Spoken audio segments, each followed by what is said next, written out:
عیسیٰ علیہ السلام کو حکم ہوگا کہ اس وقت جو مجاہدین ہیں، جو اسلام قبول کرے گا تو بچے گا، نہیں کرے گا تو اس کو قتل کیا جائے گا. لیکن خوب سمجھ لیں آج یہ حکم نہیں ہے، ہمیں اجازت نہیں ہے کہ ہم آج کسی غیر مسلم کو قتل کر لیں، قطعاً اس کی اجازت نہیں ہے. تو یہ دو مسئلے میں ایک بتا دوں، ایک تو حضرت عیسیٰ کا، اور ایک مسئلہ ہے کہ عرب میں اگر کوئی غیر مسلم ہے جب اس کے خلاف جہاد ہوگا تو کیا ہوگا. تو اس بارے میں امام ابو حنیفہ کا موقف یہ ہے کہ عرب کے خلاف جب لڑائی ہوگی تو اس میں بھی جزیہ نہیں ہے، یا تو اسلام ہے یا تلوار ہے. تو ماضی میں جو لڑائیاں عربوں کے خلاف ہوتی رہی ہیں، امام ابو حنیفہ کا موقف یہ ہے کہ ان سے جزیہ نہیں لیا جائے گا. اور دلیل اس کی یہی ہے کہ عربوں پہ حجت تمام ہو چکی ہے، قرآن ان کی زبان میں نازل ہوا ہے، وہ تو قرآن کو اچھی طرح سمجھتے ہیں، اس کے بعد ان پر حجت تمام ہو چکی ہے، لہذا ان کے لیے حکام سخت ہیں. جو عجمی ہیں ان کے لیے حکام نرم ہیں. اور جیسے عیسیٰ ابن مریم نازل ہوں گے نا جب، تو اسلام کے سچے ہونے کے دلائل دنیا میں اتنے واضح ہو چکے ہوں گے. سنوریہم آیاتنا فی الآفاق، قرآن کہتا ہے ہم اسلام کے برحق ہونے کے دلائل ان کو دکھاتے رہیں گے. تو عیسیٰ ابن مریم کے دور میں 2 اور 2 4 کی طرح اتنا واضح ہو چکا ہوگا اسلام، اور اسلام کی دعوت بھی اتنے بھرپور طریقے سے پہنچ چکی ہوگی کہ اللہ کی حجت لوگوں پہ تمام ہو جائے گی. پھر کوئی یہ کہے کہ میری سمجھ میں اسلام نہیں آ رہا، اس کا مطلب بہت زیادہ ہٹ دھرم اور ضدی ہی ہے، لہذا اس وقت بھی حکم سخت ہو جائے گا کہ بھئی اما الاسلام، یا تو اسلام یا پھر تلوار. تیسرا آپشن جزیے کا آپ کے پاس نہیں ہے. لیکن عیسیٰ ابن مریم کے آنے سے پہلے عربوں کے بارے میں تو وہی حکم ہے کہ اما الاسلام و اما السیف. لیکن اختلافی مسئلہ میں نے بتایا یہ صرف امام حنیفہ کا موقف ہے، باقی تینوں ائمہ اس کے قائل نہیں ہیں. وہ کہتے ہیں عربوں سے بھی جزیہ لیا جائے گا، لیکن امام حنیفہ کہتے ہیں عربوں پہ حجت تمام ہو چکی ہے. ان کے الگ الگ دلائل ہیں، اس میں جانے کا کوئی زیادہ فائدہ نہیں. اور ویسے بھی آج کل اقدامی جہاد تو ہے نہیں، تو اس ڈیٹیل میں جب عیسیٰ علیہ السلام کے دور میں اقدامی جہاد شروع ہوگا تو ویسے ہی جزیہ کے حکام ختم ہو چکے ہوں گے. اللہ کرے کہ اس سے پہلے مسلمانوں کے پاس اتنی طاقت آ جائے، خلافت قائم ہو جائے، ریاست قائم ہو جائے مضبوط جیسے ہوا کرتی تھی. یہ تو اب اللہ کی مرضی ہے. میرا مقصد تو صرف ابھی فقہی حکام بیان کرنا ہے. تو اس وقت بھی جو ہے نا حجت تمام ہو چکی ہوگی، لہذا اس وقت اسلام یا تلوار. تو یہاں حضرت ذوالقرنین کو اللہ نے کیا فرمایا، اما ان تعذب و اما ان تتخذ فیہم حسنا، چاہے تو آپ قتل کر دیں، چاہے تو آپ اچھا سلوک کریں. حضرت ذوالقرنین نے کہا جو ظلم کرے گا قتل کروں گا، پھر اللہ اس کو عذاب دے گا. واما من آمن وعمل صالحا فلہ جزاء الحسنى، جو ایمان لا کے نیک اعمال کرے گا اس کو بہت اچھا بدلہ دوں گا، اور سنقول له من امرنا یسرا، اس کے ساتھ میں اچھا معاملہ کروں گا. ثم اتبع سببا، وہ علاقہ فتح کر کے وہاں ذوالقرنین نے اپنا کوئی نائب بٹھا کے حکومت قائم کر کے ذوالقرنین وہاں سے نکلے. حتی اذا بلغ مطلع الشمس، پھر زمین کے مشرق کی طرف سفر کیا، یہاں تک کہ مطلع الشمس جہاں سے سورج طلوع ہوتا ہے نا، جو انتہائی آبادی ہے، کتنا لمبا سفر ہوگا آپ اس زمانے میں دیکھیں. تو وہاں پہنچے. وجدہا تطلع علی قوم، تو سورج کو دیکھا ہے کہ ایسی قوم پہ طلوع ہو رہا ہے. لم نجعل لهم من دونها سترا، کہ ہم نے اس قوم اور سورج کے درمیان کوئی آڑ نہیں رکھی. آڑ نہ ہونے کا مطلب یہ کہ چٹیل میدان میں وہ لوگ رہتے تھے، اور ایسے دیہاتی بدو قسم کے لوگ تھے کہ گھر بنانا بھی نہیں جانتے تھے، دھوپ میں پڑے رہتے تھے. اس ٹائپ کی کوئی قوم تھی. کذالک، اللہ فرماتے ہیں اسی طرح معاملہ ہے، یعنی ہم جو ذوالقرنین کا واقعہ بیان کر رہے ہیں بالکل اسی طرح ہے. یہ بلاغت ہے قرآن کی. ایک اشکال ہوتا ہے نا کہ انتہائی مغرب شمس کو فتح کرنے کے بعد، انتہائی مغربی علاقوں کو فتح کرنے کے بعد، اس دور میں جب آپ کے پاس سواریاں نہیں ہوتی تھیں، ہوائی جہاز نہیں تھے، تو انتہائی مشرقی حصے میں پہنچے کیسے؟ تو اللہ فرماتے ہیں کذالک، ایسا ہی ہے جیسا ہم بیان کرنے ہیں. اللہ نے ان کو وسائل دیے تھے، پہنچ گئے وہ. وقد احطنا بما لدیہ خبرا، اور ہم نے احاطہ کیا ہوا تھا ذوالقرنین کے ارد گرد جو کچھ بھی تھا اس کا احاطہ کیا ہوا تھا خبر کے اعتبار سے، یعنی ہمیں پوری خبر ذوالقرنین کی معلوم ہے. ثم اتبع سببا، اس کے بعد پھر آپ نے راستے کو فالو کیا. حتی اذا بلغ بین السدین، اب یہاں قرآن بیان نہیں کر رہا کہ کس سمت میں گئے، لیکن جمہور مفسرین اسی طرف ہیں کہ اس سے مراد ہے شمال کی سمت. یہ مضمون چل رہا تھا کہ حضرت ذوالقرنین انتہائی مشرقی حصے کی طرف پہنچے زمین کے. وہ علاقے فتح کرنے کے بعد پھر حضرت ذوالقرنین نے زیادہ تر مفسرین کی رائے کے مطابق شمال کا رخ کیا. قرآن میں نہیں ہے کہ نارتھ کی طرف گئے یا ساؤتھ کی طرف گئے، لیکن کچھ چیزیں بدیہی ہوتی ہیں. آبادی ظاہر ہے اس وقت نارتھ ہی کی طرف زیادہ تھی، ساؤتھ کی طرف آبادی بہت بعد میں دنیا میں آئی ہے، اور اب بھی بہت کم آبادی ہے ساؤتھ کی طرف. تو غالب یہی ہے کہ نارتھ کی طرف حضرت ذوالقرنین گئے. قرآن کہتا ہے ثم اتبع سببا حتی اذا بلغ بین السدین. سد کہتے ہیں بند کرنا، کہتے ہیں نا سد باب، اور انسداد دہشت گردی، باب انفعال میں جائے گا تو انسداد یعنی دہشت گردی کو بند کرنا. تو سدین، 2 سد یعنی 2 آڑیں، تو پہاڑ کو آڑ سے تعبیر کیا گیا ہے، کیونکہ پہاڑ رکاوٹ بن جاتا ہے ادھر کی آبادی ادھر اور ادھر کی ادھر جانے کے لیے، تو ایک آڑ کی طرح ہوتا ہے۔ تو قرآن کہتا ہے حتی اذا بلغ بین السدین، یہاں تک کہ جب دو پہاڑوں کے درمیان میں پہنچے، وجد من دونہما قوما، تو آپ نے پایا ان دونوں کے پیچھے ایک قوم کو، یا دونوں کے ایک طرف ایک قوم کو پایا۔ لا یکادون یفقہون قولا، ایسی قوم تھی لا یکادون یفقہون قولا، کہ بات سمجھنے کی صلاحیت ہی نہیں تھی اس کے اندر۔ دیکھیں حضرت ذوالقرنین جب مشرق کی طرف گئے تو زبان تو وہاں بھی نہیں آتی ہوگی، وہ الگ زبان ہوگی۔ جب سورج کے مغرب کی طرف گئے زمین کے دوسرے کنارے کی طرف، تو ان کی زبان بھی ذوالقرنین کی زبان سے میچ نہیں کرتی ہوگی، وہاں بھی ترجمان کی ضرورت پڑی ہوگی۔ لیکن وہاں قرآن نے یہ نہیں کہا کہ وہ بات سمجھتے ہی نہیں تھے۔ لیکن جب نارتھ کی طرف گئے ہیں تو قرآن کہہ رہے ایسی قوم دیکھی پہاڑوں کے پیچھے جو کچھ سمجھنے کی اس میں گویا صلاحیت ہی نہیں تھی، لا یکادون، ان میں کھوپڑی نہیں تھی ان کی۔ اس لیے زیادہ تر مفسرین اس طرف گئے کہ یہ کوئی وحشی قوم تھی۔ کوئی وحشی قوم ہوتی ہے نا جنگلوں میں جو رہنے والے، جیسے میں نے ایک ولاگ بنایا تھا، مسائی قوم ایک جنگل میں رہتی ہے، تو جنگلی قسم کی قوم تھی۔ کوئی ہو سکتا ہے پتے وتے جسموں پہ ڈھانپتے ہوں اور بالکل درندوں کی طرح جانوروں کی طرح رہتے ہو، تو اس ٹائپ کی قوم تھی کہ اوپر کھوپڑی ان کی خالی تھی، بات سمجھنے کی صلاحیت نہیں تھی ان میں۔ قالوا یا ذا القرنین، وہ ذوالقرنین سے آ کے کہنے لگے ان یاجوج وماجوج مفسدون فی الارض، کیا ذوالقرنین آپ اللہ کے نیک بزرگ ہیں، آپ آئے ہیں اللہ اللہ سکھا رہے ہیں لوگوں کو، دین کی دعوت دے رہے ہیں، توحید کی دعوت دے رہے ہیں، تو ایک کام ہمارا کر دیں کہ ایک قوم ہے یاجوج اور ماجوج جس نے زمین میں فساد مچا کے رکھا ہوا ہے۔ اب سوال یہ پیدا ہوتا ہے کہ جب اس قوم میں کچھ سمجھنے کی صلاحیت ہی نہیں تھی تو ان کو یہ کیسے پتہ چل گیا کہ یہ ذوالقرنین اللہ کے نیک بندے ہیں، اور پھر ان سے بات چیت بھی ہوئی اور ذوالقرنین نے ان کو آگے یہ بھی بتایا کہ میں دونوں پہاڑوں کے درمیان سیسا پلائی ہوئی دیوار بنا کے ان پہاڑوں کو بند کر دوں گا، اس میں میرے ساتھ یہ تعاون کرو۔ تو یہ سب کانورزیشن ہوئی کیسے؟ تو اس کا جواب آسان ہے، ظاہر ہے جتنی بھی بے وقوف قوم ہو کسی نہ کسی طریقے سے، اشاروں سے، ترجمان سے، مختلف طریقوں سے اس کو تھے تو بہرحال انسان، نہ کوئی گدھے گھوڑے یا کوئی بندر تو نہیں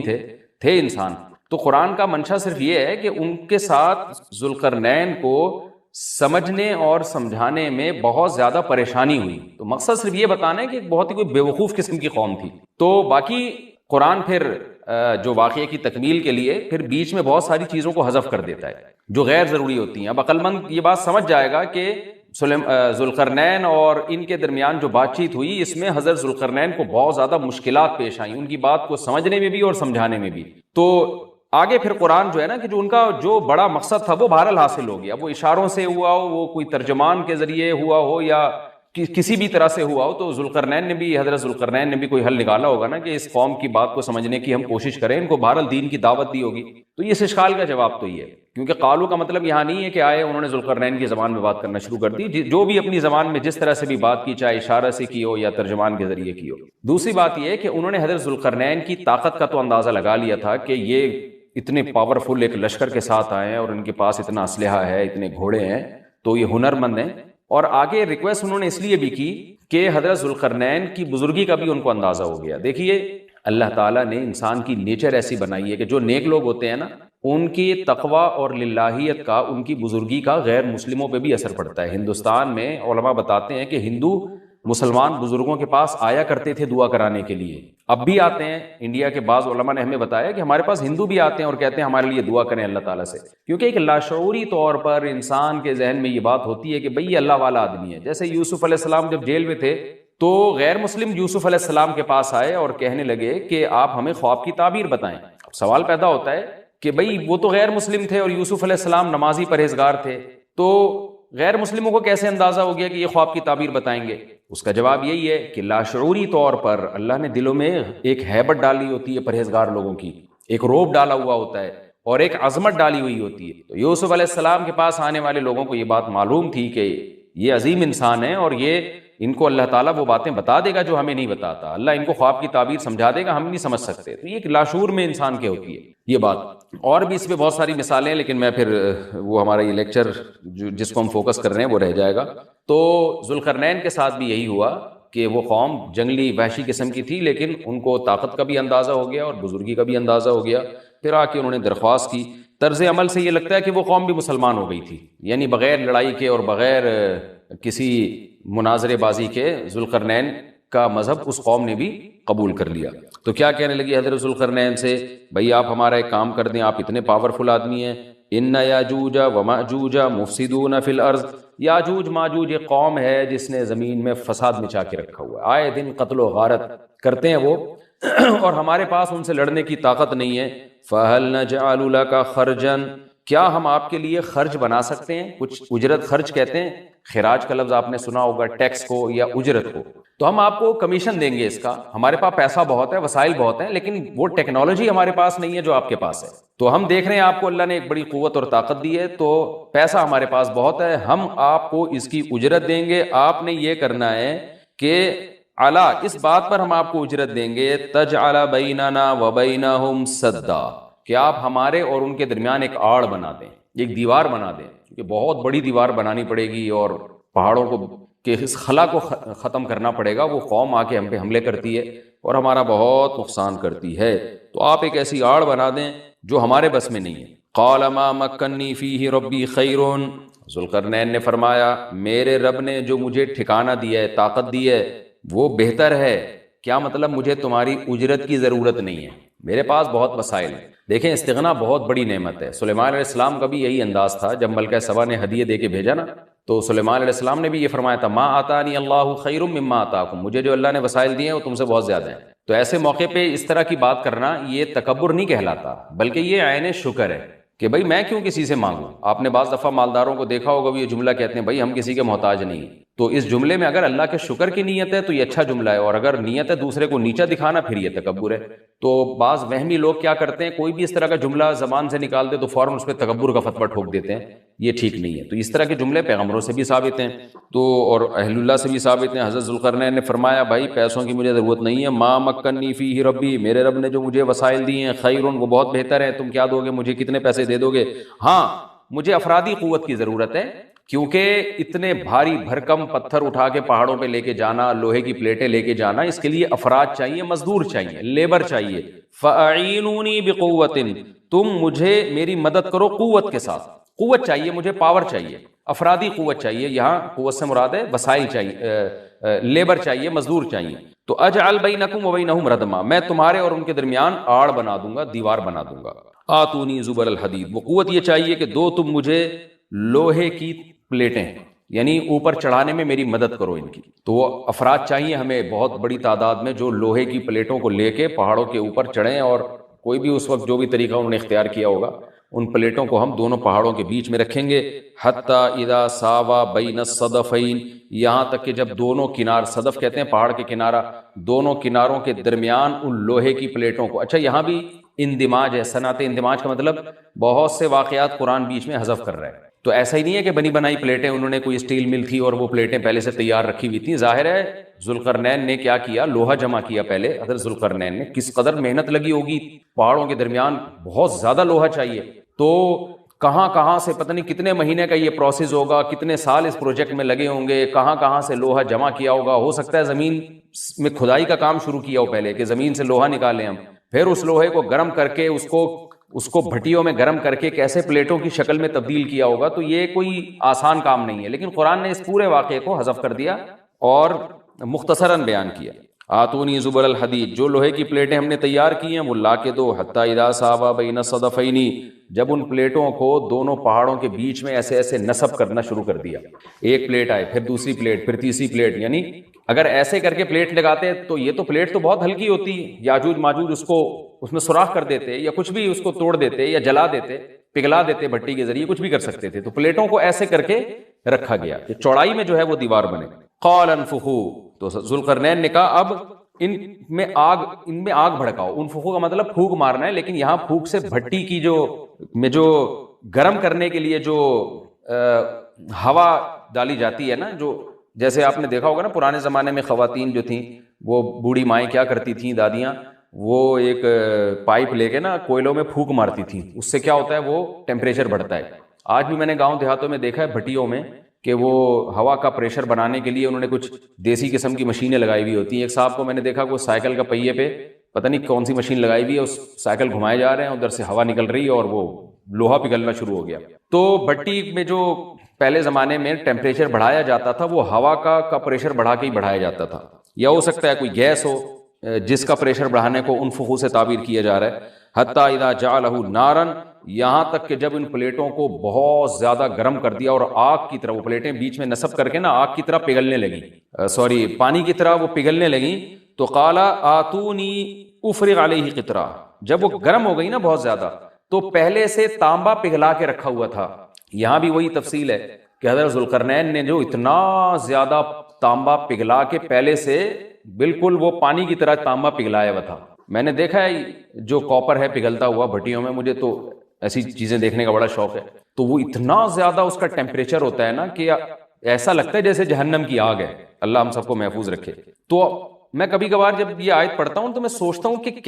کتنا بڑی مقدار میں حضرت ذوالقرنین نے کہاں کہاں سے تانبا جمع کیا ہوگا، پھر اس کو کیسے اس زمانے میں، جو صدیوں پرانی بات ہے، جب ٹیکنالوجی نے اتنی ترقی نہیں کی تھی، اس کا تو اشیر اشیر بھی نہیں تھا، لیکن کیسے اس کو پگھلایا ہوگا انہوں نے، حضرت ذوالقرنین نے۔ تو وہ کسی دیگڑے میں جناب اتنا زیادہ، پھر دیگ کہاں سے لائے ہوں گے، وہ دیگ تو خود پگھل جائے گی، اس کے لیے مخصوص قسم کی ایک کوئی میٹل ہوتا ہے کہ اس کا ٹیمپریچر اور تانبے کا ٹیمپریچر میں فرق ہوتا ہے، کہ تانبا جس ٹیمپریچر پہ پگھلے گا تو اس دھات کو، تانبے کو جس دیگ میں ڈالا جائے وہ اس ٹیمپریچر پہ نہ پگھلتا ہو، یا کوئی پتھر کی دیگ ہوگی، جو بھی ہوگا، لیکن بہرحال یہ ساری چیزیں محیر العقول ہیں۔ تو حضرت ذوالقرنین نے پہلے سے بہت بڑی مقدار میں تانبے کو پگھلا کے رکھا ہوا تھا۔ اب انہوں نے کہا کہ آتونی افرغ علیہ قطرہ، قطر کہتے ہیں تانبے کو۔ اب یہ جو ہے دو مجھے میں اب ان پلیٹوں کے اوپر جو گرمی سے جو پگھل رہی ہیں نا، ان کے اوپر تانبا ڈال دوں گا۔ یعنی تانبا ڈالنے کا مقصد کیا تھا کہ دونوں پلیٹوں کے درمیان جو خلا ہے وہ پر ہو جائے، اور پلیٹوں کو پگھلانے کا مقصد یہ تھا کہ پلیٹیں اور تانبا آپس میں مکس ہو جائیں، یعنی ایک یکجان ہو جائیں وہ، کیونکہ جب ایک چیز گرم کر کے دوسری گرم چیز کے ساتھ ملائی جاتی ہے نا، تو وہ اس کے اجزاء ایک دوسرے میں داخل ہو جاتے ہیں اور وہ بالکل یکجان ہو جاتا ہے۔ تو آتونی افرغ علیہ قطرہ، دو مجھے یہ تانبا، میں اس کے اوپر انڈیل دوں گا۔ تو وہ دیگیں تانبے کی پگھلا کے پہاڑوں پہ چڑھایا گیا ان دیگوں کو، اور پھر وہ لوہے کی پلیٹوں کے بیچ میں جو خلا تھا نا، ان خلا میں وہ تانبے کا جو پگھلا ہوا تانبا تھا پانی کی شکل میں، اس پگھلے ہوئے تانبے کو ڈال دیا گیا، تو وہ یکجان ہو کر ایک بہت مضبوط آہنی دیوار بن گئی۔ فَمَسْطَاعُوا أَن يَظْهَرُوهُ، اب یاجوج ماجوج میں اس کی استطاعت نہیں رہی کہ اس پہ چڑھ سکیں۔ وَمَسْتَطَاعُوا لَهُ نَقْبًا، اور اس دیوار میں نقب کی استطاعت بھی نہیں رہی، کتنا لمبا سوراخ کریں گے اس کو کھود کے، یہ بھی ان کے لیے ممکن نہیں رہا۔ جب اتنا زبردست پروجیکٹ چند مہینوں میں یا چند سالوں میں مکمل ہوا، یا چند دنوں میں، اس کی حقیقت اللہ ہی جانتا ہے، لیکن یہ بہت بڑا پروجیکٹ تھا، بہت ایک شاندار کام تھا، جو شاید اس زمانے میں بہت مشکل ہو، تو اس زمانے میں آپ سوچیں کہ کتنا مشکل ہوگا۔ لیکن ذوالقرنین نے جب اس پروجیکٹ کو مکمل کیا، قال ھذا رحمت من ربی، وہی بات، تکبر نہیں کیا کہ میرا کمال ہے، دیکھا اور پھر شو بازی شروع کی، نا نا نا نا نا، ھذا رحمت من ربی، یہ میری رب کی طرف سے رحمت ہے۔ لیکن سلیمان علیہ السلام بھی یہی الفاظ تھے نا جب تخت سامنے آ گیا، ھذا من فضل ربی، یہ میرے رب کا فضل ہے۔ تو انبیاء اور نیک لوگ، اللہ ان سے جب بھی کوئی عجیب کام لیتا ہے تو فوراً اللہ کی طرف نسبت کرتے ہیں، پھر وہ دنیا کی بے ثباتی بھی دکھاتے ہیں کہ انہی چیزوں میں پڑھ کے نہ رہ جانا۔ فوراً ذوالقرنین نے کیا کہا، فَإِذَا جَاءَ وَعْدُ رَبِّي، جب میرے رب کا وعدہ آئے گا نا، جَعَلَهُ دَكَّا، اللہ اس کو توڑ تاڑ دے گا۔ مطلب یہ دنیا کی ترقی ہے، یہ ہے فنا ہونے والی، دل لگانے کی چیز نہیں ہے۔ تو ایسا نہ ہو کہ اس سے دل لگانا شروع کر دو اور اسی میں بس کے رہ جاؤ اور اللہ کو بھول جاؤ اور اپنی ترقیوں پہ ناز کرنا شروع کر دو۔ فَإِذَا جَاءَ وَعْدُ رَبِّي، جب میرے رب کا وعدہ آئے گا، جَعَلَهُ دَكَّا، اسے توڑ تاڑ کے برابر کر دے گا۔ وَكَانَ وَعْدُ رَبِّي حَقًّا، اور میرے رب کا وعدہ سچا ہے۔ وعدے سے مراد کیا ہے؟ دونوں مراد ہو سکتے ہیں، یا تو قیامت مراد ہو سکتی ہے کہ قیامت میں سب چیزیں ہی ٹوٹ جائیں گی، یا جو احادیث میں آیا ہے کہ جب یاجوج ماجوج قرب قیامت میں ظاہر ہوں گے تو وہ دیوار ختم ہو جائے گی، یا تو وہ مراد ہے۔ وَتَرَكْنَا بَعْضَهُمْ يَوْمَئِذٍ يَمُوجُ فِي بَعْضٍ، اور ہم ان میں سے بعض کو، یعنی جو یاجوج ماجوج ہیں، ان میں سے بعض کو، یومئذ، جس دن ایسا ہوگا، جس دن اللہ کا وعدہ آئے گا اور یہ دیوار ٹوٹے گی، یموج فی بعض، ہم ان کو ایسا کر دیں گے کہ یہ ایک دوسرے میں گھس رہے ہوں گے۔ یہ مضمون احادیث میں آیا ہے، دیکھیں قرآن میں اور احادیث صحیحہ میں جو یاجوج ماجوج اور اس دیوار کا ہمیں ملتا ہے نا، میں صرف اس کو آپ کے سامنے بیان کروں گا، باقی اس بارے میں ڈیٹیل میں آپ جائیں گے تو بہت کچھ آپ کو انٹرنیٹ پہ بھی مل جائے گا، مفسرین کی کتابوں میں بھی مل جائے گا، اور لوگوں کی اپنی اپنی تحقیقات ہیں، اپنے اپنے تبصرے ہیں، نہ میں ان تبصروں کو صحیح کہہ رہا ہوں نہ غلط کہہ رہا ہوں، کتابیں بھری ہوئی ہیں، وہ آپ جائیں پڑھیں اس کو، لیکن جتنی بات قرآن سے اور صحیح احادیث سے یاجوج ماجوج کے بارے میں ثابت ہوتی ہے، میں صرف اس کو آپ کے سامنے ابھی پیش کر رہا ہوں۔ پہلا عقیدہ تو یہ ثابت ہوتا ہے کہ یاجوج ماجوج ایک قوم ہے، انسان ہیں وہ، کوئی انسانوں کے علاوہ کوئی الگ مخلوق نہیں ہے، لیکن ہیں بڑے فسادی۔ دوسری بات یہ بہت قدیم ہے، ذوالقرنین جب گئے تو اس سے پہلے کی یہ قوم ہے اور زمین میں پہلے سے فساد مچا رہی ہے، لیکن بہت زیادہ ان کی کثرت نہیں تھی جتنی کثرت قرب قیامت میں ہوگی، کیونکہ نسل ان کی بہت تیزی کے ساتھ بڑھ رہی ہے۔ تیسری بات یہ ہے کہ اللہ نے ان کو دنیا کے کسی حصے میں رکھ کے چھپا دیا ہے۔ چھپایا اس لیے ہے کہ ان کے ظاہر ہونے کا ایک ٹائم ہے، اور وہ ہے حضرت عیسیٰ علیہ السلام کا دور۔ حضرت عیسیٰ ابن مریم کے دور میں یاجوج ماجوج ظاہر ہوں گے، تو اسی کو آپ چوتھا پوائنٹ بھی کہہ سکتے ہیں۔ تیسرا پوائنٹ کیا ہو گیا کہ ان کو چھپا دیا گیا ہے، لہذا یہ جو لوگ کہتے ہیں نا یاجوج ماجوج دریافت ہو گئے فلاں جگہ ہے فلاں جگہ ہے، تو بھائی ہمیں جب ایک چیز چھپا دی گئی ہے اور ایک ٹائم بتا دیا گیا ہے کہ اس ٹائم پہ ظاہر ہوں گے، تو اس سے پہلے وہ دریافت ہو ہی نہیں سکتے۔ پہلے دریافت ہو گئے تو اس کا مطلب نبی صلی اللہ علیہ وسلم کی گویا پیش گوئی غلط ہو گئی، تو جو جس کا ٹائم ہے اسی ٹائم پہ وہ ظاہر ہوں گے۔ چوتھی بات میں نے جیسے بتائی کہ حضرت عیسیٰ علیہ السلام کے دور میں وہ ظاہر ہوں گے۔ پانچویں بات، صحیح حدیث سے یہ بات ثابت ہے کہ یاجوج ماجوج وہ جو دیوار بنی تھی اس کو چاٹتے رہتے ہیں ختم کرتے ہیں۔ اب چاٹنا کا جو لفظ حدیث میں ہے اس سے مراد زبان سے چاٹنا بھی ہو سکتا ہے اور یہ کنایا بھی ہو سکتا ہے کہ اس کو ختم کرنے کی کوشش میں لگے ہوئے ہیں۔ اور ایسے چاٹنا، جب ہم کوئی چیز چاٹتے ہیں نا تو بہت تھوڑی تھوڑی وہ ختم ہوتی ہے، تو اتنی موٹی اتنی بڑی دیوار ہے کہ وہ انہوں نے اپنی اسٹرگل اور اپنی محنت نہیں چھوڑی ہے، تو وہ دیوار کو کسی نہ کسی طریقے سے گھسائی میں اس کے لگے رہتے ہیں۔ تو زبان سے بھی چاٹنا ہو سکتا ہے اور کسی اور طریقے سے اس کو ختم کرنے کی کوشش بھی مراد ہو سکتی ہے۔ اور حدیث میں آتا ہے کہ ایک دن آئے گا وہ جب ختم ہونے والی ہوتی ہے نا تو وہ کہتے ہیں کہ ہم کل اس کو دوبارہ شروع کریں گے اور کل ہم اس کو ختم کر دیں گے، لیکن وہ اللہ تعالیٰ اپنی قدرت سے دوبارہ اس دیوار کو اتنا ہی موٹا کر دیتے ہیں جتنا ذوالقرنین نے کیا تھا۔ تو قرب قیامت میں جب حضرت عیسیٰ علیہ السلام کا ظہور ہوگا تو وہ یہ کہیں گے ہم انشاءاللہ اس کو کل ختم کریں گے۔ تو انشاءاللہ کا لفظ جب استعمال کریں گے، کیونکہ وہ قوم ہے کافر، وہ اللہ پہ اعتماد کرنا، اللہ پہ توکل کرنا یہ چیز نہیں ہے۔ جیسے کافر تو نہیں کہے گا نا اللہ نے چاہا تو وہ اللہ پہ یقین نہیں رکھتے، تو وہ جب اللہ کا نام لیں گے اور کہیں گے کہ اللہ نے چاہا تو ہم اس کو کل ختم کر دیں گے، تو پھر اسلام کی وجہ سے وہ دیوار ختم ہو جائے گی۔ اس کی مثال ایسے جیسے حدیث میں آتا ہے پچھلی قوموں میں ایک نوجوان تھا جو جادوگر کے پاس بھی جاتا تھا اور راہب کے پاس بھی جاتا تھا، جس کا سورہ بروج میں تذکرہ ہے والسماء ذات البروج میں۔ تو جب وہ نوجوان پکڑا گیا، وہ مسلمان ہو گیا تھا، بادشاہ نے اس کو بھیجا تھا جادوگر کے پاس کہ جادو سیکھے، لیکن وہ راہب کے پاس جاتا، عیسائیت سیکھی اس نے اور نیک مسلمان بن گیا۔ تو بادشاہ نے اس کو قتل کرنے کی حتی الامکان کوشش کی، مگر وہ قتل نہیں ہو پا رہا تھا۔ بادشاہ نے اس کو پہاڑ پہ بھیجا اپنے سپاہیوں کو لے کے کہ پہاڑ سے لے جا کے اس کو گرا دو، لیکن اللہ نے مدد کی کہ وہ سپاہی گر گئے، یہ بچ گیا۔ بادشاہ نے حکم دیا اس کو سمندر میں لے جا کے غرق کر دو، وہ سارے سپاہی غرق ہو گئے، یہ بچ گیا۔ تو کسی بھی طرح سے اس کی قتل کی کوششیں کامیاب نہیں ہو رہی تھی، تو اس نے بادشاہ سے کہا کہ تو اگر مجھے قتل کرنا چاہتا ہے نا تو چوک پہ کھڑا کر کے تیر مجھے مار اور کہے کہ بسم اللہ ورب ھذا الغلام، اس نوجوان کے رب کے نام سے میں اس کو قتل کرتا ہوں۔ تو اللہ کا نام لے کے مجھے مارے گا تو میں قتل ہو جاؤں گا۔ نوجوان یہ قربانی اس لیے دے رہا تھا کہ بادشاہ جب پوری پبلک کے سامنے اللہ کا نام لے گا تو لوگوں کو یقین آ جائے گا کہ بھئی اللہ کا نام لینے سے تو کام ہو گیا، اور اللہ کا نام لیے بغیر کام نہیں ہو رہا تھا۔ تو جو بادشاہ اللہ کو مانتا نہیں تھا آج اس کو بھی اللہ کا نام لینا پڑا ہے۔ تو نوجوان نے یہ قربانی اس لیے دی کہ بادشاہ جب اللہ کا نام لے گا لوگوں کو اللہ کی ذات پہ یقین آئے گا اور لوگ مسلمان ہو جائیں گے، عیسائیت کو قبول کر لیں گے۔ تو اس نوجوان نے یہ قربانی دی اور بادشاہ نے اللہ کا نام لے کے جب تیر مارا تو وہ نوجوان شہید ہو گیا، اور لیکن پورا ملک مسلمان ہو گیا، عیسائیت قبول کر لی۔ اور سورہ بروج میں پھر اللہ نے ان کا تبصرہ کیا، ان کا واقعہ بیان کیا ان کے بارے میں کہ کیسے بادشاہ نے خندقیں کھود کے پوری قوم کو جو ہے وہ جو دین سے پیچھے نہیں ہٹے ان کو کس طرح سے آگ میں پھینک دیا ان سب کو۔ تو اس سے پتہ چلتا ہے کہ کافر بھی بعض دفعہ جب اللہ کا نام لیتا ہے نا تو اس کو دنیاوی فائدہ ہو جاتا ہے۔ تو یاجوج ماجوج بھی تنگ آ کر پھر اللہ کا نام لیں گے اور کہیں گے اللہ نے چاہا تو ہم اس دیوار کو کل ختم کر دیں گے، اور بالآخر وہ دیوار ختم ہو جائے گی۔ پھر قرآن کے الفاظ ہیں آگے کہ جب یہ دیوار ختم ہوگی وَتَرَكْنَا بَعْضَهُمْ يَوْمَئِذٍ۔ اچھا ہاں، میں بتا رہا تھا کہ حدیث سے کیا پوائنٹ پتہ چلتے ہیں، تو یہ 5 پوائنٹ ہو گئے۔ چھٹا پوائنٹ یہ کہ حضرت عیسیٰ ہی کے دور میں یہ کسی وبا کے ذریعے ہلاک ہو جائیں گے۔ حضرت عیسیٰ علیہ السلام یہ اتنے زیادہ ہوں گے کہ ان سے لڑنا ممکن نہیں ہوگا، جیسے کہ قرآن میں بھی آ رہا ہے وَتَرَكْنَا بَعْضَهُمْ يَوْمَئِذٍ يَمُوجُ فِي بَعْضٍ، ہم ان میں سے بعض کو بعض کے اندر گھسا دیں گے، اتنی کثرت سے ایک دوسرے میں، اب آبادی کی کثرت بہت ہوگی، ان کی گھسے ہوئے ہوں گے ایک دوسرے میں، یہ جیسے چیونٹی اور مکوڑے ہوتے ہیں، تو ان سے لڑنا ممکن نہیں ہوگا۔ تو حضرت عیسیٰ علیہ السلام لوگوں کو لے کے کوہ طور پہ چلے جائیں گے اور باقی مسلمان وہ اپنے اپنے گھروں کے اندر بند ہو جائیں گے، اور پھر اللہ کی طرف سے ایک وبا آئے گی اور اس وبا میں یہ سارے کے سارے ہلاک ہو جائیں گے، اور پھر جب ہلاک ہو جائیں گے تو اتنی زیادہ ان کی لاشیں زمین پہ ہوں گی، اتنی زیادہ کہ انسانی آبادی ان کی لاشوں سے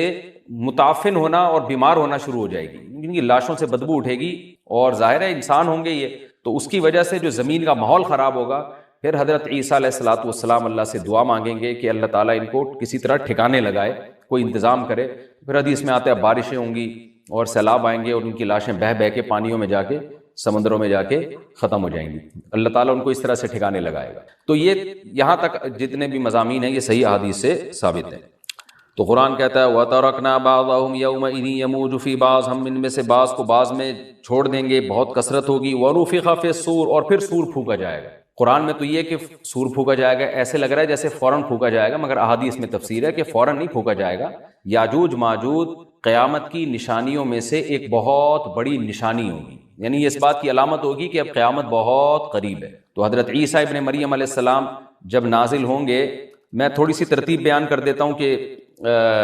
جو کیونکہ بات یاجوج ماجوج کی چل رہی ہے تو اس سے منسلک جو واقعات ہیں جو اس دور میں ہوں گے وہ بھی میں اسی لیکچر کے ضمن میں بیان کر دیتا ہوں۔ ہمیں صحیح حدیث سے یہ پتہ چلتا ہے، ہمیں صحیح حدیث سے پتہ چلتا ہے کہ قرب قیامت میں جب مسلمان بہت قسمہ پرسی میں ہوں گے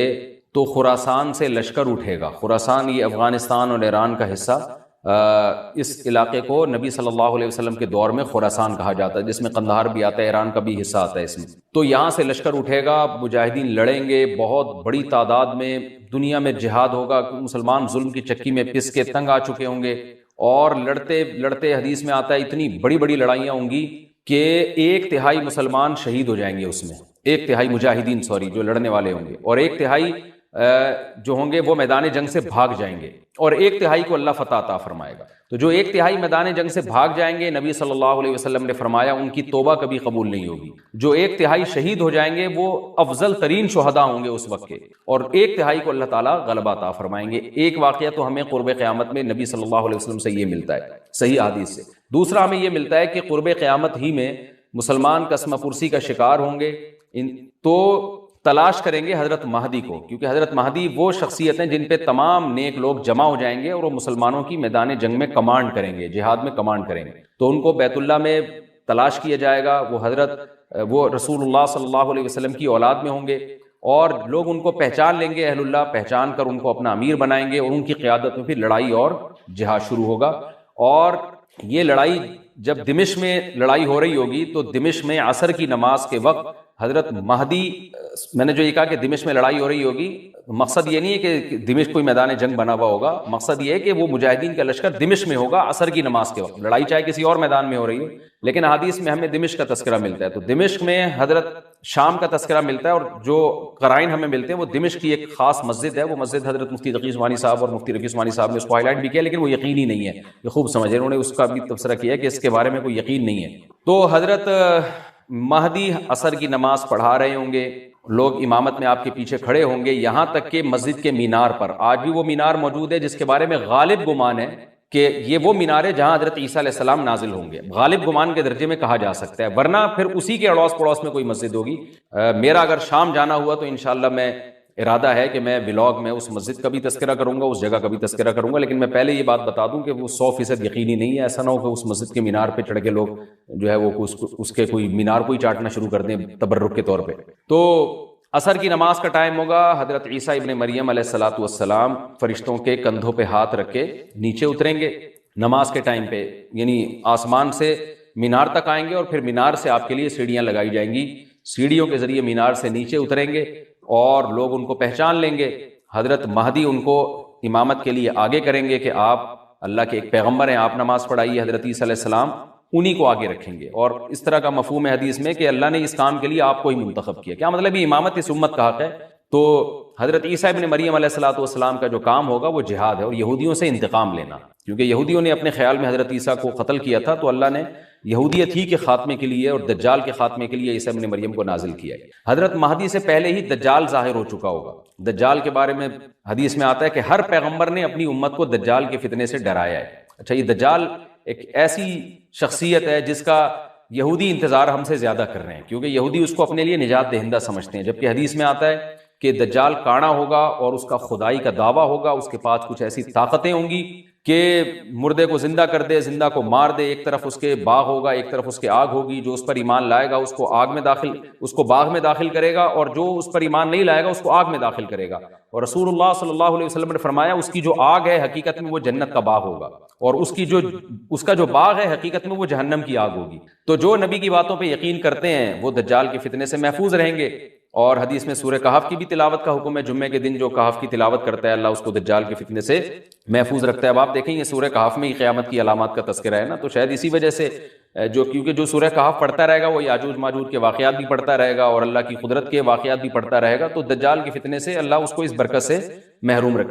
بچا کے رکھیں گے، فتنے سے محفوظ رکھیں گے۔ تو وہ ایسی طاقتیں دکھائے گا، بے وقوف لوگ اس پہ ایمان لے آئیں گے۔ حدیث میں آتا ہے کہ کانا کبھی بھی خدا نہیں ہو سکتا، یعنی اس کی تو ایک آنکھ ہوگی نہیں، لیکن بے وقوف لوگ اس کے یہ کچھ ظاہری کمالات دیکھیں گے، یہ نہیں دیکھیں گے کہ یہ تو شکل بھی اس کی اچھی نہیں ہے، یعنی خدا کم از کم جمال والا ہوتا ہے نا، یہ تو ہے بھی کانا، اور اس کے بڑا بڑا کافر بھی لکھا ہوا ہوگا واضح طور پر جس سے پتہ چلے گا۔ لیکن احمق اور بیوقوف لوگ جیسے روحانی عامل کو کچھ شعبدے دیکھ کر ان پہ سے متاثر ہو جاتے ہیں نا، روحانی عاملوں کے شعبدے دیکھ کے، تو ایسے ہی دجال کے شعبدے دیکھ کے متاثر ہوں گے۔ تو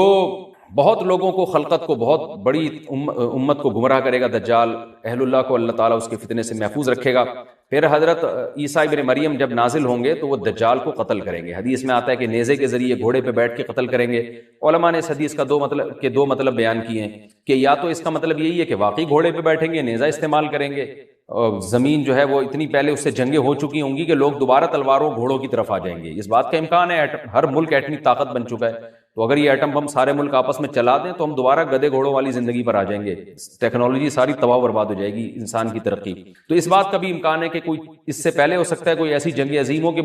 انسانیت دوبارہ پہاڑوں پتھروں کے دور میں آ جائے۔ لیکن ظاہر یہ معلوم ہوتا ہے کہ رسول اللہ صلی اللہ علیہ وسلم نے جو کلام کیا ہے، ظاہر ہے اس دور کے لحاظ سے جو لوگوں کے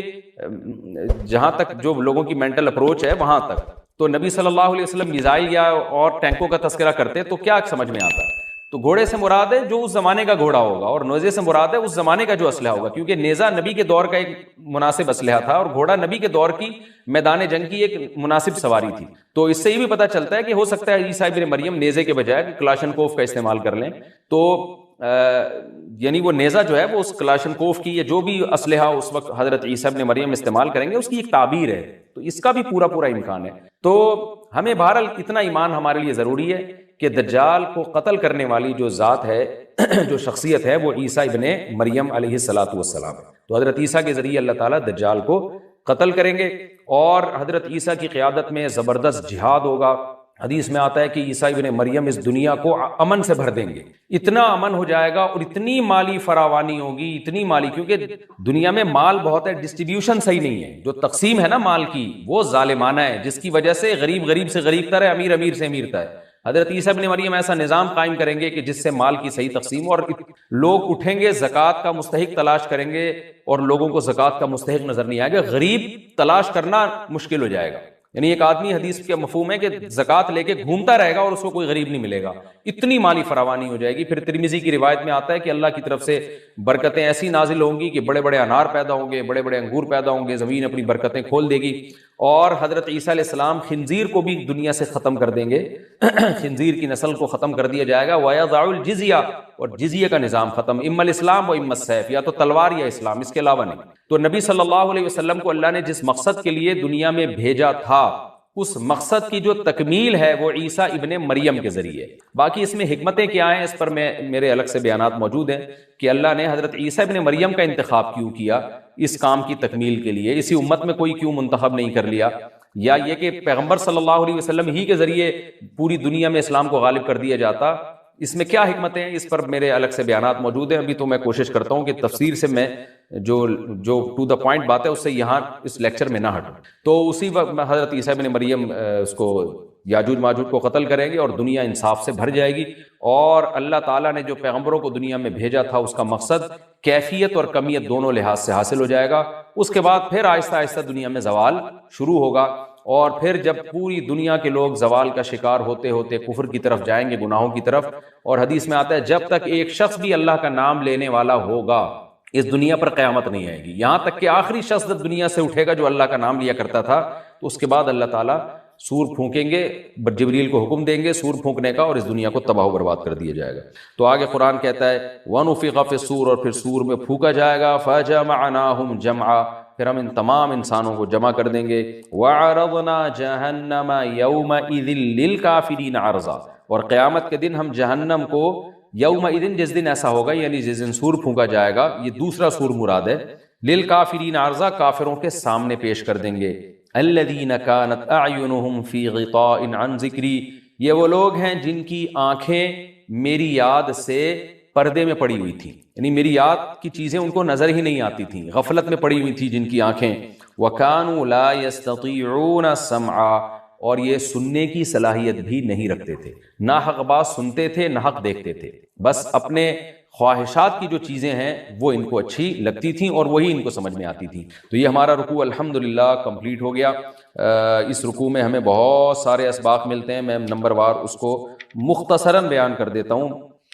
پہلی بات تو یہ کہ دیکھیں اللہ تعالیٰ نے کیسے کیسے بادشاہ دنیا میں بھیجے ہیں، اور کتنے پاورفل بادشاہ۔ حضرت ذوالقرنین کا نام ہی قرن والا، دو کناروں والا، زمین کے بہت بڑے حصے کو حضرت ذوالقرنین نے فتح کیا، اور اللہ کے نیک بندے کیسے اللہ کے راستے میں لڑتے رہے ہیں۔ تو یہ جو لوگ بیٹھ جاتے ہیں نا بس عبادت کرو اور لڑائی وڑائی اسلام میں ہے ہی نہیں، یہ دنیا میں کوئی بھی عقل مند اس نظریے کا حامی نہیں ہوگا۔ تو طاقت اور قوت کی اسلام میں بہت زیادہ اہمیت ہے۔ اس سے ہمیں یہ بھی پتہ چلتا ہے کہ اپنے ملک کی، خاص طور پر اسلامی ملک کی جو فوجی قوتیں ہیں، جو فوجی طاقتیں ہیں، ان کی ہمیں قدر کرنی چاہیے، کیونکہ اگر کوئی بھی ملک عسکری لحاظ سے کمزور ہو جائے، کیونکہ اللہ تعالیٰ تو جو عسکری لحاظ سے طاقتور قومیں تھیں اللہ نے ان کا کتنا تذکرہ کیا، ہاں وہ اللہ کے باغی نہ ہو۔ تو اسلامی ملک میں کوئی بھی اسلامی کنٹری ہے، چاہے سعودی عرب ہے، چاہے پاکستان ہے، چاہے ترکی ہے، کوئی بھی اسلامی کنٹری ہے، اس کی فوج کی قدر کرنی چاہیے، کیونکہ اسی کی وجہ سے ملک کا بارڈر محفوظ ہوتا ہے۔ اگر مسلمان عسکری لحاظ سے کمزور ہونا شروع ہو جائیں تو کافر ہمیں گاجر مولی کی طرح کاٹنا شروع کر دیں، اسلام دشمن قوتیں ہمیں کھا جائیں، ختم کر دیں ہمیں کھا کے۔ تو نیک قوتوں کو اپنی بقا کے لیے ہمیشہ سے ایک اسلحے کی اور طاقت کی ضرورت رہتی ہے، اس کی اہمیت اسلام میں بہت زیادہ ہے۔ موسیٰ علیہ الصلوۃ والسلام کے بعد کتنے بڑے بڑے جنگی کمانڈر پیدا ہوئے، ذوالقرنین کا اللہ نے کیسا تذکرہ کیا ہے۔ ذوالقرنین کی عبادت کا کہیں بھی تذکرہ نہیں، حالانکہ وہ بڑے عبادت گزار بھی تھے۔ داؤد علیہ السلام کی عبادت کا تذکرہ بھی ہے، ان کی تلوار اور طاقت کا تذکرہ بھی ہے۔ تو اللہ تعالیٰ جہاں عبادت کا تذکرہ کرتے ہیں تو طاقت اور قوت کا بھی تذکرہ کرتے ہیں۔ اس سے عسکری لحاظ سے اپنے آپ کو مضبوط کرنے کی اہمیت کا ہمیں پتہ چلتا ہے کہ اسلام میں اس کی بڑی اہمیت ہے۔ کسی بھی اسلامی ملک کی فوج کا مورال کسی بھی لحاظ سے ڈاؤن نہیں ہونا چاہیے، اور عسکری لحاظ سے وہ کسی بھی لحاظ سے کمزور نہیں ہونی چاہیے، اور اس کو چاہیے کہ اعدوا لهم ما استطعتم من قوہ پر عمل کرے، کہ قرآن کہہ رہا ہے روز بروز اپنی طاقت اور قوت میں اضافہ کرنے کی کوشش کرو۔ اس سے مسلم قوم کو کبھی بھی غافل نہیں ہونا چاہیے، اور کوئی بھی ایسا کام جس سے مسلمان قوتیں اور طاقتیں کمزور ہونا شروع ہو جائیں، اس کام سے ہمیں بچنا چاہیے۔ دوسری بات ہمیں یہ پتہ چلی کہ اللہ تعالیٰ نے اہل اسلام کے ذمے پوری دنیا کی ذمہ داری لگائی ہے، کسی ایک ملک کی نہیں۔ جتنے بھی پیغمبر آئے ہیں جب وہ دنیا فتح کرنا شروع کی ہے تو کہیں رکے نہیں ہیں وہ کہ بھئی یہاں تک، اس سے آگے نہیں جانا۔ ان کی صلاحیت ہی ختم ہو گئی ہو، وسائل ہی ختم ہو گئے ہوں تو الگ بات ہے۔ تو پوری دنیا ہے جس میں اللہ کے دین کو غالب کرنا ہے۔ اب اس کا طریقہ کیا ہوگا؟ ظاہر ہے جو جس زمانے میں سوٹیبل طریقہ ہو وہ اختیار کیا جائے گا۔ تو حضرت ذوالقرنین پہلے انتہائی مشرق کی طرف گئے ہیں، جہاں سورج نکلتا ہے تو وہاں سے جہاں سے آبادی شروع ہو رہی ہے، اور ان کا خیال تھا کہ اب آگے آبادی نہیں ہے تو پھر جا کے اسٹاپ کیا ہے۔ مغرب میں بھی ایسے ہی، شمال میں بھی ایسے ہی۔ تو ہمیں جب دیکھتے ہیں کہ جب صحابہ کرام نے دنیا فتح کرنا شروع کی ہے تو ہمیں مسلمان کمانڈروں میں بھی ایسے واقعات ملتے ہیں کہ وہ علاقے فتح کرتے کرتے سمندر کے کنارے پہنچے، اور انہوں نے سمندر کو دیکھ کے کہا کہ تیرے آگے بھی آبادی ہوتی نا تو ہم اللہ کا کلمہ وہاں بھی بلند کرتے۔ تو یہ دور تھا مسلمانوں کا، اور یہ عیسیٰ ابن مریم دوبارہ پھر وہی کریں گے، پوری دنیا کو فتح کریں گے۔ تو حضرت ذوالقرنین کے اس واقعے سے پتہ چلتا ہے کہ پوری دنیا کی ذمہ داری اللہ نے ہمیشہ سے اہل اللہ پہ لگائی ہے، اور وہ پوری دنیا میں اللہ کے دین کو غالب کرنے کی کوشش میں ہمیشہ سے لگے رہے ہیں۔ تیسری بات ہمیں پتہ چلتی ہے کہ اسباب اور وسائل کی اہمیت۔ حضرت ذوالقرنین نے جب اتنا پہاڑوں کے بیچ میں اتنا یعنی لوہے کی پلیٹیں لگا کے، تانبا پگھلا کے آہنی دیوار بنائی ہے تو خوش ہوئے ہیں، ھذا رحمت من ربی، یہ میرے رب کی رحمت ہے۔ تبھی تو اللہ کا شکر ادا کیا نا، خوشی پہ شکر ادا کیا جاتا ہے۔ تو اس سے یہ بھی پتہ چلتا ہے کہ سائنس اور ٹیکنالوجی، دیکھیں یہ کام ٹیکنالوجی کے بغیر ممکن نہیں تھا۔ تبھی تو اس قوم نے کہا نا ذوالقرنین سے کہ ہم پیسے آپ کو دیں گے، لیکن ہمارے پاس وہ وسائل نہیں ہے، وہ ٹیکنالوجی نہیں ہے ہمارے پاس۔ اور بظاہر ایسا لگتا ہے کہ ان کے پاس لوہا بھی تھا، تانبا بھی تھا، کیونکہ حضرت ذوالقرنین اب یہ تو نہیں ہے نا کہ زمین کے مشرق کی طرف دوبارہ لوہا جمع کرنے گئے ہوں، تو وہیں سے جو کچھ ہوگا نکالا ہوگا. تو وسائل اس قوم کے پاس تھے، ٹیکنالوجی نہیں تھی کہ اس لوہے کو اور اس تانبے کو پگھلا کے دونوں پہاڑوں کے بیچ میں پلیٹیں کیسے بنانی ہیں اور ان کو کیسے ان کے بیچ میں تانبا کر کے کہانی دیوار بنائی ہے، یہ ٹیکنالوجی ان کے پاس نہیں تھی. تو اس سے ہمیں ٹیکنالوجی کی ویلیو کا بھی پتہ چلتا ہے. آج مسلمان اس میں بھی بہت پیچھے چلے جا رہے ہیں اور اس کو مذہب سمجھنا شروع کر دیا ہے. یہ بات بھی غلط ہے. حضرت ذوالقرنین نے اتنی طاقت اور قوت کا استعمال کیا اور اتنے زبردست طریقے سے اس وقت جو بھی اس سوٹیبل ٹیکنالوجی تھی اس کا استعمال کر کے دو پہاڑوں کے بیچ کے راستے کو بند کر دیا اور اس پہ خوشی منائی حضرت ذوالقرنین نے. یہ نہیں کہا کہ بھئی اس سے کچھ بھی نہیں ہوتا، اصل میں تو بس انسان کو چاہیے کہ وہ اللہ اللہ کیا کرے بیٹھ کے، اور یہ کیا اللہ سے بس مدد مانگو، اللہ ہی. یاجوج ماجوج کے بارے میں ان کو کہہ دیتے ذوالقرنین کہ تم سب رات کو تہجد میں اٹھ کے دعائیں مانگو، اللہ یاجوج ماجوج سے تمہیں بچا لے گا. نہ نہ نہ، حضرت ذوالقرنین نے کہا دعائیں بھی مانگو، یقیناً حکم دیا ہوگا دعائیں مانگنے کا، لیکن ہم پورے اسباب اور وسائل استعمال کریں گے، لوہے کی پلیٹیں بنائیں گے، تانبے کو پگھلائیں گے، اوپر چڑھائیں گے اور اس طرح سے پوری مضبوط دیوار بنائیں گے. آج مسلمان ہاتھ پہ ہاتھ رکھ کے بیٹھ گیا ہے اور وظیفوں میں اور جو ہے بس وہ چند صبح شام کے وظیفے پڑھ کے وہ سمجھتا ہے کہ ساری دنیا کے سارے مسائل کا حل اس سے ہو جائے گا. ایسا نہیں ہے. آپ کو بہت زیادہ ترقی کرنی ہے، بہت زیادہ اسباب و وسائل میں آپ کو غیر مسلموں سے آگے نکلنا ہے. جیسے کہ قرون اولیٰ کا مسلمان نکلا تھا، تبھی اللہ نے اس کے لیے دنیا میں فتوحات کے دروازے کھولے تھے. تو اللہ ہمارے لیے فتوحات کے دروازے جب ہی کھولے گا جب ہم عبادت کے ساتھ ساتھ سائنس اور ٹیکنالوجی کے میدان میں بھی آگے بڑھنے کی کوشش کریں.